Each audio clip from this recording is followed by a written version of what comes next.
శ్రీ మహాగణాధిపతయే నమః. ఐం మహాసరస్వత్యే నమః. శ్రీ లలితాంబికాదేవ్యే నమః. రాశి ఫలాల కార్యక్రమములో భాగంగా గురువు యొక్క మార్పు వలన, అలాగే కుజుడి యొక్క విధానము వలన ఇప్పుడు 12 రాసుల వాళ్లకు కూడా ఎలా ఉండబోతుంది, ఈ అక్టోబర్ మాసమంతా కూడా అనేటువంటి దాని గురించి నేను తెలియజేస్తూ ఉన్నాను. ఎందుకంటే సరే, గ్రహాలు ఎప్పటికప్పుడు మార్పు అనేటువంటిది సహజం. మొన్నటిదాకా మేషంలో గురువు కుజగురువులు ఇద్దరూ కలిసి ఉండేటువంటి దాని వలన కుజగురువులు ఇద్దరూ కూడా వృషభములో ఉండేటువంటి దాని వలన ఆ వృషభ రాశి నుంచి గురువు మార్పు అనేటువంటిది జరిగినది. మరి జరిగిన తర్వాత మిగతా వాళ్ళకంతా కూడా ఎలా ఉండబోతుంది అనేటువంటి దాని గురించి ఇప్పుడు మనము అన్ని రాసుల వాళ్లకు కూడా ఒక స్థానము మారేటప్పటికీ ఎవరెవరు ఏ లగ్నములో పుట్టి ఉంటారో ఆ లగ్నాన్ని బట్టి గురువు ఇచ్చేటువంటి యోగాలు, అలాగే కుజుడు వృషభములో ఉండి ఇచ్చేటువంటి యోగాలు, శుక్రుడు స్వక్షేత్రగతుడై ఉండేటువంటి దాని వలన ఎవరెవరికి ఏమిటి, శని వక్రగతిలో ఉండేటువంటి దాని వలన, ఇలా గ్రహస్థితులను బట్టే కదా మనకు ఎప్పటికప్పుడు ప్రతి నెల కూడా సందర్భాన్ని బట్టి గ్రహస్థితులు మారుతూ ఉంటాయి.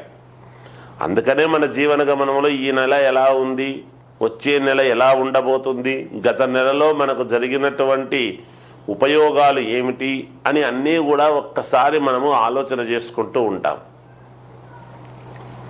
అందువలన 12 రాసుల వాళ్లకు కూడా గురువు మిథునములో ఉండేటువంటి దాని వలన మిథునంకు వచ్చినాడు కాబట్టి, మొన్నటిదాకా కుజుడితో వృషభములో కలిసి ఉండినాడు కాబట్టి అప్పుడున్నటువంటి ఫలితాల కంటే ఇప్పుడు ఇంకా యోగవంతమైనటువంటి ఫలితాలు ఏమిస్తాడు. ఏది ఏమైనా వ్యక్తిగతమైనటువంటి జాతకం అనేటువంటిది చాలా అవసరం. ఎందుకంటే రాసుల ప్రకారముగా ఎప్పుడూ కూడా మంచివి. మనం నక్షత్రాన్ని బట్టి వ్యక్తి యొక్క గుణగణాలు అనేటువంటివి తెలుస్తాయి. ఎప్పుడూ కూడా రాసుల ప్రకారముగా ఏమి తెలుస్తుంది, ఎందుకు రాసులు చూసుకోవాలి అంటే మన జీవితంలో జరిగేటువంటి మార్పులు రాసుల ప్రకారముగానే జరుగుతాయి.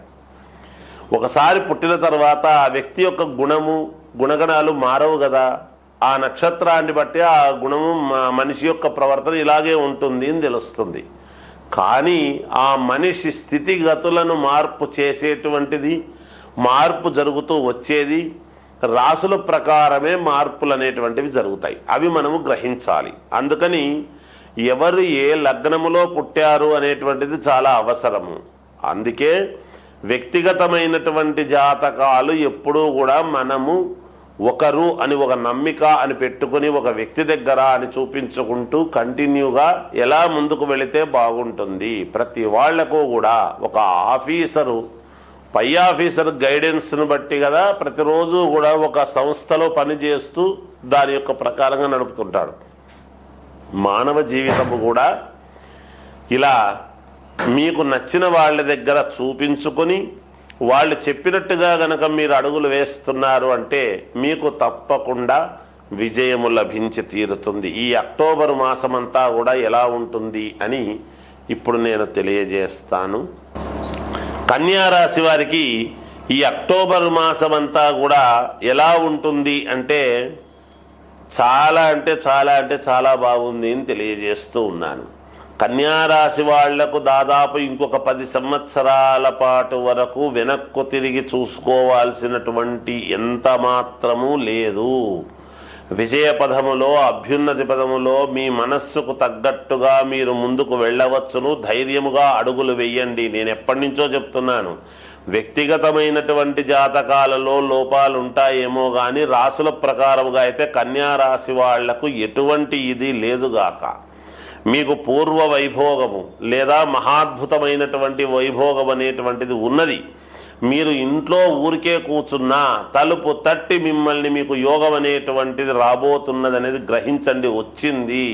అయితే ఒకరికి ముందు ఒకరికి వెనక కావచ్చునేమో, అంతేగాని ఎక్కడా ఆందోళన చెందాల్సిన అవసరం లేదు.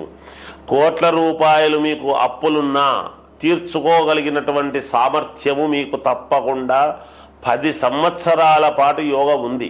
నేను ప్రతి మాసము ప్రతి సంవత్సరము ఈ మాట చెబుతూనే ఉన్నాను. అయితే మీ వ్యక్తిగతమైనటువంటి జాతకాలను చూసుకోవాలి. ఏది ఏమైనా వృత్తి వ్యాపారము చేసుకునేటువంటి వాళ్లకు స్థిరత్వము పెరుగుతుంది. సంఘములో కీర్తి, ఎదుగుదల, ప్రతిష్ట, మీ మాటకు విలువ పెరుగుతాయి. గౌరవ మన్ననలు పొందుతారు. ధనలాభము, కుటుంబ అభివృద్ధి, ఇవన్నీ కుటుంబాన్ని కూడా పైకి తెచ్చుకుంటారు గాక. అలాగే కాస్త అజీర్ణ వ్యాధి అనేటువంటిది ఉంటుంది. సమయానికి తిండి అనేటువంటిది చాలా అవసరము, సమయానికి నిద్ర అవసరము, పాటించండి. విద్యయందు ఉద్యోగం చేసుకునేటువంటి వాళ్ళు కానీ విద్య చదువుకునేటువంటి వాళ్లకు కానీ చాలా అంటే చాలా యోగవంతముగా ఉన్నది. కొంతమంది స్థిరత్వము అని అనుకున్న వాళ్ళు కాస్త స్థిరత్వము కాకుండా ఇంకొక చోటికి వెళ్లాల్సినటువంటి అవసరము రావచ్చును. బంధుమిత్రుల ద్వారా అన్ని రకాల అనుకూలతలు మీరు పొందుతారు. గౌరవ మర్యాదలు మీకు ఇంకా పెరుగుతాయి గాక. ఉద్యోగాలు చేసుకునేటువంటి వాళ్లకు లాభదాయకముగా అప్గ్రేడ్ కావటము కానీ లేదా జీతాలు పెరగటము కానీ ఇలాంటివి ఏమైనా జరగవచ్చు. ఉన్నతమైనటువంటి చోటికి మీరు ట్రాన్స్ఫర్లు కూడా కావచ్చును. ఏది ఏమైనా కన్యా రాశి వాళ్లకు మహాద్భుతముగా ఉన్నది. అన్ని రాశుల వాళ్లకు కూడా